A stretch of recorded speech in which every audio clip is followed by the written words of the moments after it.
የተረጋጋ ነው እኮ ነገሩ ተለውጦ አይደለም። ጉዳዩን ለሱ ሰተን ነው። በሰላም የተኛ ነው እኮ የጎደለው ሞልቶ አይደለም። የሄደው መጥቶ አይደለም። የተበላሸው ተስተካክሎ አይደለም። ጉዳዩን ለሱ ሰተን ነው። እኛ በሰላም የተኛ ነው። የሚያስለቅስ ነገር ውስጥ ሆነን የሳቅ ነው።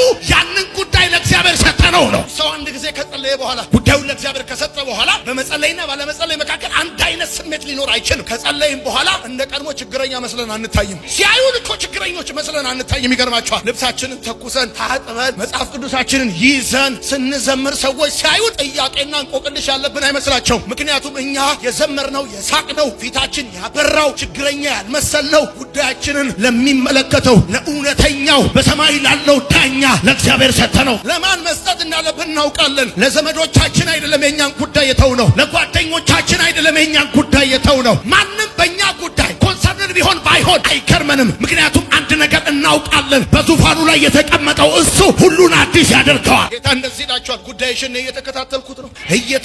ብታዩ እንኳን አልተውም፣ ብትለቂው እንኳን አልለቀውም። በቅርብ ጊዜ አዲስ ነገር ታያለህ፣ አዲስ ነገር ትሰማያለሽ፣ አዲስ ነገር ይሆናል። ስራ የት እንዳለ፣ ክብር የት እንዳለ፣ ስኬት የት እንዳለ፣ በረከት የት እንዳለ፣ ኃይል የት እንዳለ እግዚአብሔር ይጠቁማችኋል። የሌለን እንዳለ አድርጎ በሚጠራ ለሙታን ሕይወትን በሚሰጥ ባመነበት በአምላክ ፊት አብርሃም የብዙዎች አባት ሆነ ተብሎ እንደተጻፈ በኢየሱስም የብዙዎች አባት ትሆናላችሁ። የብዙዎች እናት ትሆኛለሽ። የብዙዎች ወገን ትሆናለህ። ነገራችሁ ሲዘገይ ሐሳቡ ከገባችሁ ትቶታል ሳይሆን የሆነ ዓላማማ የሆነ ነገርማ ቢኖረው ነው።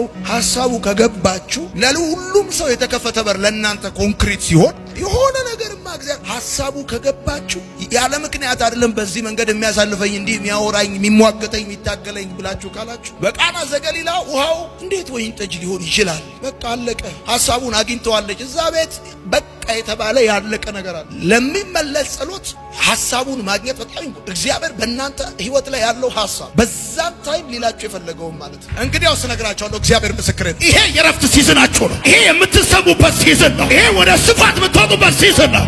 ይሄ የምትሻገሩበት ሲዝን ነው። ይሄ የሞላው የሚጎድልበት ሲዝን ነው። ይሄ ዮርዳኖስ የሚጎልበት ሲዝን ነው። ዮርዳኖስ በሞላበት በዛ ታይም እስራኤል ይሻገር ዘንድ ታቦቱን የተሸከሙት ወደ ወንዙ እንደገቡ ልክ እንደዛ እግዚአብሔር እንደዚህ ይላችኋል። ችግሩ ሳይቆም፣ መከራው ሳይቆም፣ ተግዳሮቱ ሳይቆም ተሻግራችሁ ትሄዳላችሁ።